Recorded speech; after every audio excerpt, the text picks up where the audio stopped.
खुलुमबाय स्टुडियोआव दं आं भाग्यश्री बसुमतारी। गोदान बोसोर रंजालि बैसागुजों लोब्बा लाखिना सानजा क'क्राझार बियाबनि एमएलए लरेन्स इस्लारिया 10 नं देबोरगाव ब्लकनि सिङाव थानाय बनजार गेवलां गेलेग्रा फोथाराव गासै मोन 372 गामिनि गामिगोरा थामहिनबा गावबुराफोरजों गोदान बोसोर रंजालि बैसागु फोरबो फालिदों। लोगोसे बे हाबाफारियाव गामिनि उन्दै गेदेरफोरजों बैसागुनि लोगो हमलायनाय हाबाफारि लाना ओंखाम बोथिसे जानाय हाबाफारि खुंफुंनाय जादों। बे हाबाफारियावनो बाहागो लाना बिथां एमएलए लरेन्स इस्लारिया गामिनि सरासनस्रा सुबुंफोरजों ओंखाम ओंख्रि राननाय हाबायाव मदद खालामना सुबुं सिबिनायखौ नुनो मोनदों। थारैनो बिथां लरेन्स इस्लारिया गाव सासे एमएलएनि बिबानाव थानानैबो रायजोनि जानाय हाबाफारियाव बेबायदि मदद होनानै सुबुं सिबिनायखौ नुनो मोनदों। बे हाबाफारियाव एमएलए लरेन्स इस्लारिया बाहागो लानानै खौरांगिरिफोरनि सिगाङाव मा फोरमायखो फैजों आबुङै मिथिना लानि।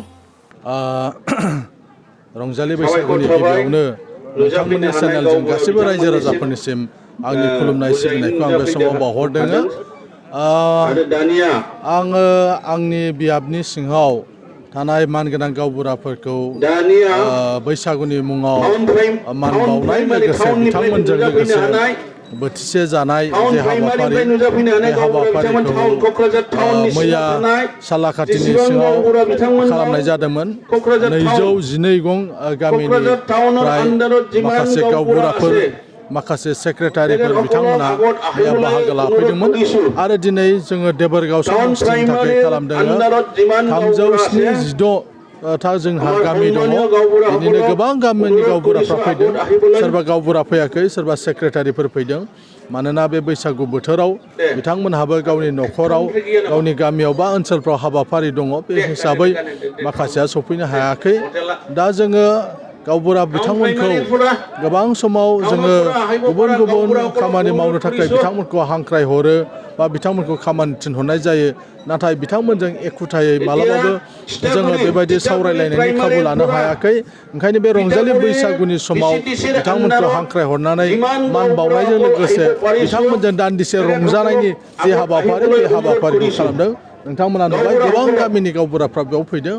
दसे समनि उनाव जोङो जयैनो रंजागोन आरो जों बोथिसे ओंखाम जानानै जोङो बे रंजालि बैसागुखौ फालिनो थाखाय जोङो मोनसे हाबाफारि जों लादों। मोनसे गोजोनथाव खौरां दतमा इउएन एकाडेमि फरायसालिया लानानै फैदों मोनसे गोजोनथाव खौरां।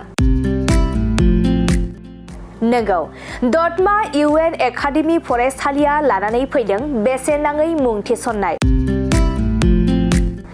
दतमा इउएन एकाडेमि फरायसालिया 2025-26 सोलोंथाइ बोसोरनि थाखाय केजि 1 निफ्राय थाखो 8 सिमनि थाखाय बेसेन नाङै मुं थिसननाय होगासिनो दं।